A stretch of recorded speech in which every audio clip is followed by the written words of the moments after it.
Okay, imagine this. You've got to make a playlist. But not just for a party, I'm talking a playlist for the entire universe.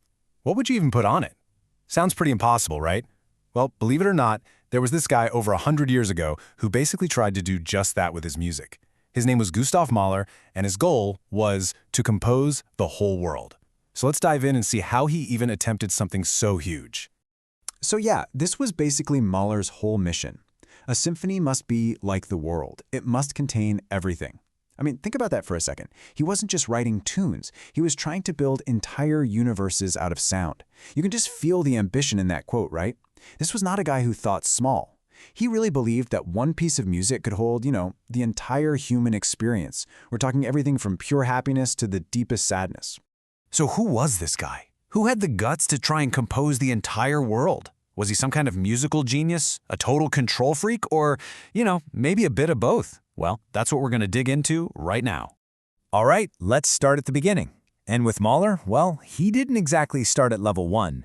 It was more like he spawned into the game with a bunch of his musical skill points already maxed out from the get-go. Just look at this skill progression, it's wild. Age 4, he gets his first piano. By age 10, he's already given his first public concert. And then, at just 15, he gets accepted into the Vienna Conservatory, which was like the best of the best. The dude was just leveling up like crazy. So the big takeaway here is, yeah, he was super talented, but he also had that drive, that grind, to get all the way to the top and land one of the most important jobs in the music world. And speaking of that top job, landing the director position at the Vienna Opera, that was it. That was like reaching the final boss level for a conductor. We're talking about the most famous, most important opera house in the entire world at the time. So, what's a conductor even do, right? The easiest way to think about it is they're the ultimate squad leader for the orchestra. They're calling all the shots, managing a huge team of musicians. And Mahler, he was famous for being an incredibly strict but absolutely brilliant leader. He demanded perfection from every single player, no excuses. And because of that, the Vienna Opera basically became the best in the world. But Mahler didn't just run the orchestra. He totally changed the whole vibe of the opera. He teamed up with the designer Alfred Roller, and together they threw out all the old, cluttered, super realistic sets that everyone was used to. The stuffy, old-fashioned look. Instead, they brought in simple, modern stages. They used light and color to set the mood. And the whole point was to get rid of distractions so that the music, and only the music, was the star of the show. Of course, even when you're at the top of your game, you're going to have haters, right? The traditionalists, the people who liked the old way of doing things, they thought his modern ideas were just too much. The newspapers were basically like a bad comment section, just full of harsh reviews. On top of that, he had to deal with a lot of prejudice because he was Jewish. It was a constant fight, and yeah, his super strict perfectionist style didn't exactly make him popular with everyone. So you're probably wondering, with all this drama and this super intense day job, how on earth did he find the time to compose his own music? Like these massive symphonies? Well, he basically had a secret weapon. A creative superpower, you could say, for blocking out all the noise so he could actually get his work done. See, his main gig as a conductor was so intense, it took up literally all of his time and energy. For most of the year, he had zero time to compose anything. So every summer, he had to completely log off from his busy life in the city and basically enter his own private creative server just to get any writing done.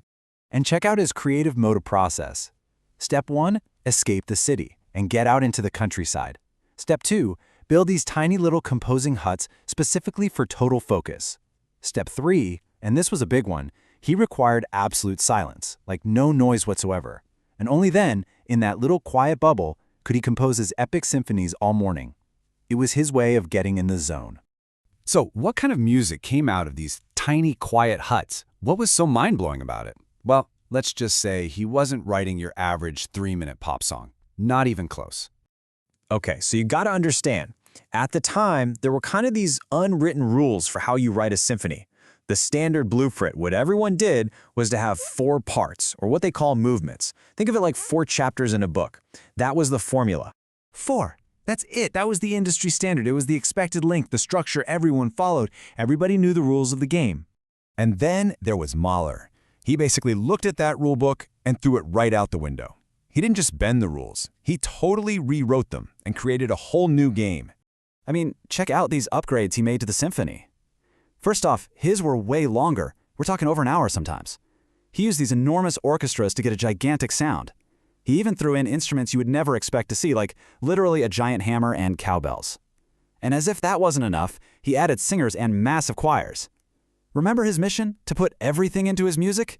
That's what he was doing. Every sound, every emotion, all the big questions about life itself.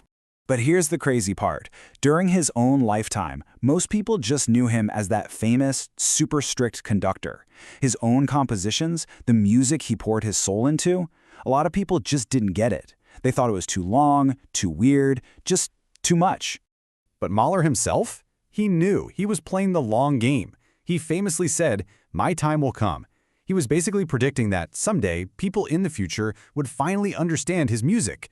I mean, that is some serious confidence, right? He was betting on the future. And you know what? He was 100% right. He totally called it.